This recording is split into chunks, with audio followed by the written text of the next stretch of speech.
Di sini kita ada praktikum fenomena dasar dengan modul kalorimeter. Baik. Jadi untuk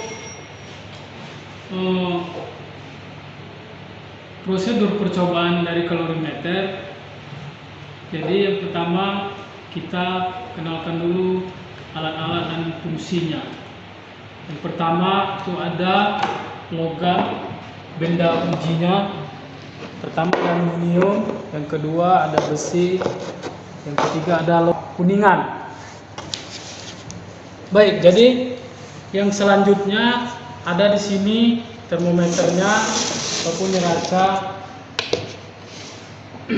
wadah tempat volume air, berapa nanti berat yang kita gunakan. Kemudian di sini ada gelas ukur, ini fungsinya untuk mengukur berapa volume air yang akan kita gunakan. Kemudian ada ini termosensor, ini fungsinya untuk mengukur suhu dari logam. Kemudian ada termometer digital, ini fungsinya untuk mengukur suhu air.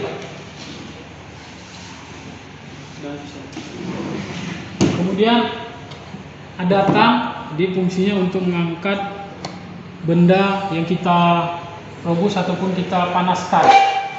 Kemudian ada catu, kalau bahasa teknik catu.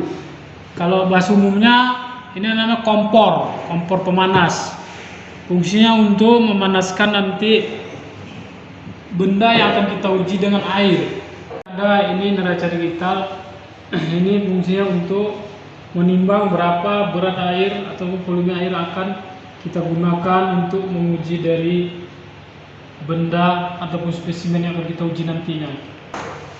Baik, jadi tujuan dari praktikum kalorimeter ini mengetahui dan menghitung besarnya energi kalor yang diterima oleh suatu benda serta nilai kesetaraan antara energi listrik dengan energi kalor.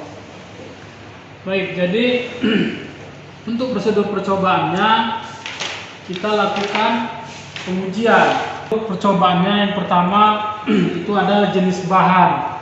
Jadi jenis bahannya tadi sudah kita jelaskan, ada 3 benda uji. Jadi untuk mengetahui berapa berat bahan, yang pertama kita timbang dulu bendanya. Kita timbang satu-satu. Setelah kita timbang, sudah dapat berapa beratnya, kemudian kita isi berat bahannya, dibatasi berapa. Kemudian untuk mencari berat air selanjutnya, mencari berat air, jadi kita timbang dulu bejana kosong ini berapa mili nanti airnya yang akan kita gunakan. Untuk mengetahuinya kita timbang dulu berapa berat airnya. Oke. Selanjutnya untuk mencari temperatur awal air.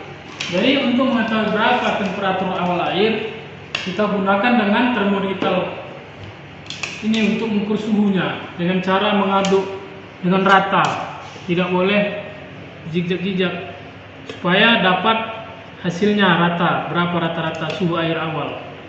Jadi setelah dapat temperatur awal air, kemudian kita lanjut ke temperatur awal logam. Jadi untuk mengetahui berapa temperatur awal logam, jadi kita buat, mau kita panaskan nanti, mau kita rebus air dengan logam ini, kita buat ketetapannya nanti itu 100 derajat Celcius, derajat Celcius. Oke, jadi setelah nanti untuk mengetahui berapa temperatur akhir air dan temperatur akhir logam T2-nya, jadi untuk mengetahuinya kita akan rebus ataupun kita panaskan air yang sudah kita isi di bejana ini. Jadi untuk merebusnya kita tuangkan air, kemudian kita masukkan logamnya, kemudian kita nyalakan catunya kira-kira 2 ampere. Jadi begitu nyala, kita gunakan stopwatch untuk mengetahui berapa lama waktu yang akan kita gunakan. Jadi setelah mendidih, baru kita sensor dengan menggunakan termosensor. Kalau dia sudah dapat 100, kita hentikan. Kemudian kita angkat dengan menggunakan tang ini, supaya kita tidak kontak langsung tangan kita. Jadi kita masuk ke masing-masing bejana, ataupun kalorimeter ini.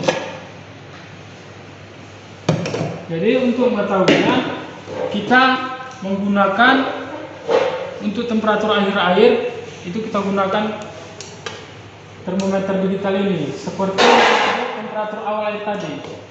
Jadi setelah kita aduk sekitar kira-kira 2 menit, setiap 2 menit boleh, 1 menit boleh, baru dapat hasilnya masing-masing kita aduk. Kemudian baru kita dapat berapa hasil akhir temperatur air dan logam. Jadi tadi kita sensor ini pun sama. Jadi setelah dapat hasilnya, baru kita mencari analisa datanya.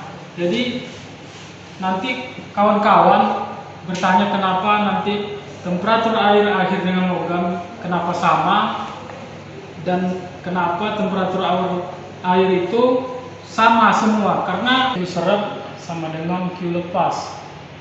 Makanya tadi sudah kita jelaskan sifat dari kalorimeter ini, apa yang diserap sama dengan yang dilepas. Baik.